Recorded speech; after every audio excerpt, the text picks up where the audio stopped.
हाल ही में विश्व के सबसे अमीर व्यक्ति कौन बने हैं? Option A Bill Gates, option B Elon Musk, option C Mark Zuckerberg, option D Larry Allison.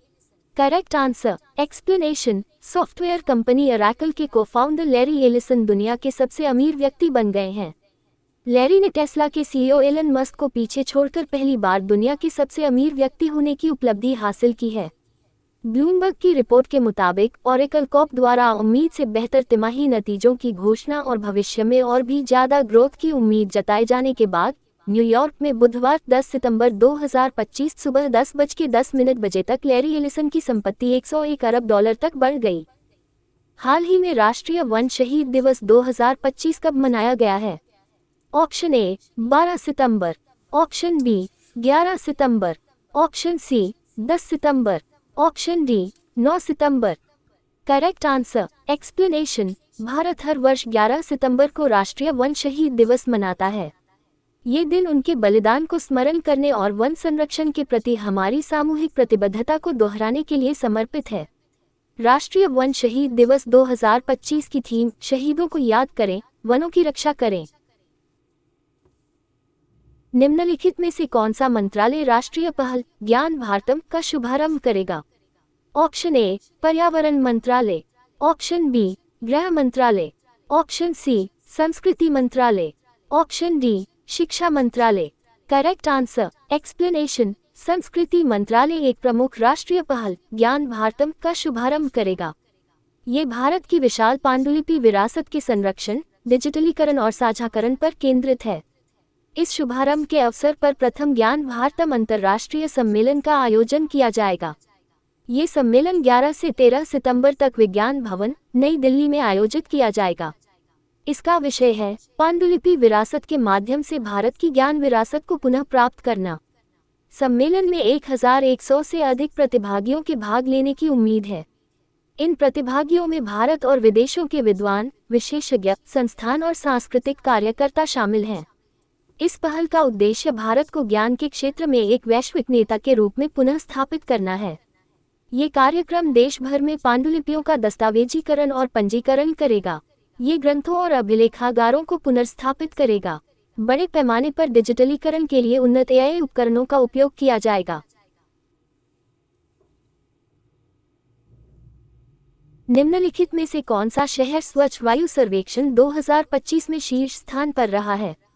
Option A Indore, option B Chandigarh, option C Jabalpur, option D Kohima. Correct answer explanation. Swachh Vayu सर्वेक्षण 2025 के अनुसार मध्य प्रदेश के शहरों ने वायु गुणवत्ता मानकों में उल्लेखनीय सुधार दिखाया है। 200 अंकों के असाधारण स्कोर के साथ इंदौर ने देश में शीर्ष स्थान प्राप्त किया, जबकि जबलपुर ने 199 अंकों के साथ दूसरा स्थान प्राप्त किया। स्वच्छ वायु सर्वेक्षण पुरस्कार 2025 श्रेणी 1 जनसंख्या ग्रेटर दैन 10 लाख इंदौर प्रथम स्थान, ग्रेटर दैन जबलपुर द्वितीय स्थान, ग्रेटर दैन तृतीय आगरा और सूरत।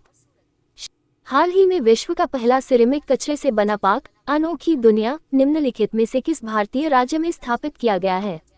Option A Gujarat, option B Andhra Pradesh, option C Uttar Pradesh, option D Madhya Pradesh. Correct answer explanation. Uttar Pradesh में शीघ्र ही अनोखी दुनिया नामक विश्व का प्रथम पार्क उद्घाटित होने जा रहा है, जो पूर्णतः सिरेमिक अपशिष्ट से निर्मित है। सिरेमिक एक अकार्बनिक तथा अधात्विक पदार्थ है, जिसे प्रायः मिट्टी अथवा ऑक्साइड जैसे खनिजों को आकार देकर तथा उच्च तापमान पर पकाकर कठोर एवं दीर्घकालिक उत्पाद के रूप में तैयार किया जाता है। ये पार्क राज्य की सिरेमिक राजधानी के रूप में प्रसिद्ध खुर्जा जिला बुलंदशहर में स्थापित किया गया है और सितंबर के अंत तक आम जनता के लिए खोल दिया जाएगा। बुलंदशहर खुर्जा विकास प्राधिकरण (BKDA) द्वारा सार्वजनिक निजी भागीदारी (PPP) मॉडल पर विकसित इस पार्क का निर्माण 2 एकड़ क्षेत्रफल में किया गया है, जिसकी लागत लगभग 5.86 करोड़ रुपए है। 6 कलाकारों तथा 120 कारीगरों की टीम ने मिलकर लगभग 100 सिरेमिक कलाकृतियां तैयार की, जिनमें 28 बड़े इंस्टॉलेशन भी शामिल हैं। टूटे घड़े, प्याले और केतलियों को पुनः उपयोग में लाकर इन्हें जीवंत तथा आकर्षक रूप प्रदान किया गया है। निम्नलिखित में से किस राज्य में देश की पहली बांस आधारित बायो रिफाइनरी खोली जाएगी? Option A Uttar Pradesh, option B Bihar. Option C Arunachal Pradesh. Option D Assam. Correct answer. Explanation. Bharat की पहली बांस आधारित बायोरिफाइनरी असम राज्य के नुमालीगढ़ में स्थापित की जा रही है। ये परियोजना बांस से एथेनॉल तथा अन्य जैव उत्पाद बनाने के लिए शुरू की गई है। इसका उद्देश्य है स्थानीय बांस संसाधनों का उपयोग कर जैव ईंधन उत्पादन बढ़ाना, पेट्रोल में एथेनॉल मिश्रण को प्रोत्साहित करना ताकि आयातित पेट्रोलियम पर निर्भरता कम हो, पूर्वोत्तर भारत में रोजगार और औद्योगिक विकास को बढ़ावा देना। हाल ही में किस देश में पहले विदेशी अटल नवाचार केंद्र का शुभारंभ किया गया है? Option A England. Option B UAE. Option C Kuwait. Option D America. Correct answer. Explanation. हाल ही में भारत ने अपना पहला विदेशी अटल नवाचार केंद्र अटल इनोवेशन सेंटर संयुक्त अरब अमीरात यूएई में स्थापित किया है। इसका उद्घाटन शिक्षा मंत्री धर्मेंद्र प्रधान ने अबू धाबी स्थित आईआईटी दिल्ली कैंपस में किया। इस केंद्र का उद्देश्य भारत और खाड़ी देशों के बीच शिक्षा, नवाचार तथा स्टार्टअप सहयोग को बढ़ावा देना है।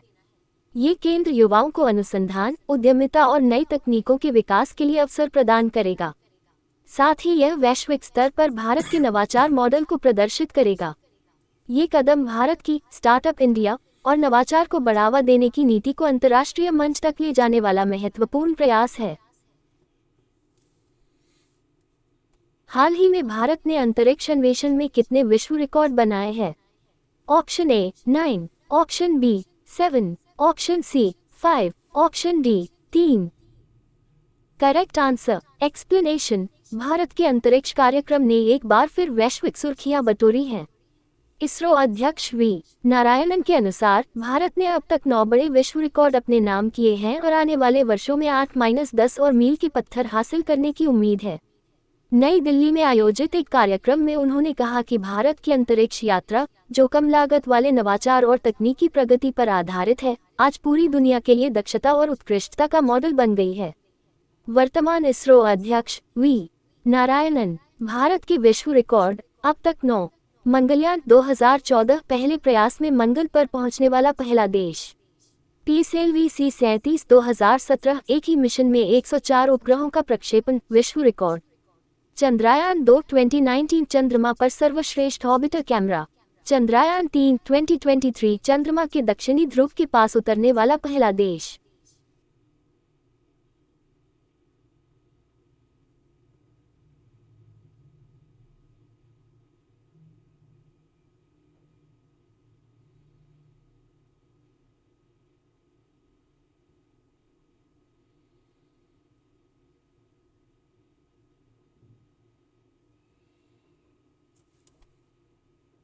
हाल ही में किसे मरणोपरांत PV नरसिम्हा राव स्मृति पुरस्कार से सम्मानित किया गया है? Option A Shibu Soren. Option B Manohar Parrikar. Option C Manmohan Singh. Option D Arun Jaitley. Correct answer. Explanation. दिवंगत पूर्व प्रधानमंत्री और प्रसिद्ध अर्थशास्त्री डॉक्टर मनमोहन सिंह को भारत के आर्थिक परिवर्तन और राष्ट्र निर्माण में उनके योगदान के लिए मरणोपरांत अर्थशास्त्र के लिए PV नरसिम्हा राव मेमोरियल पुरस्कार से सम्मानित किया गया है। हैदराबाद स्थित PV Narasimha Rao memorial foundation PVNMF ने एक बयान में कहा कि पिछले सप्ताह राष्ट्रीय राजधानी में उनकी पत्नी गुरशरण कौर ने उनकी ओर से यह पुरस्कार ग्रहण किया। हाल ही में जारी वर्ल्ड टैलेंट रैंकिंग 2025 में कौन शीर्ष पर रहा है?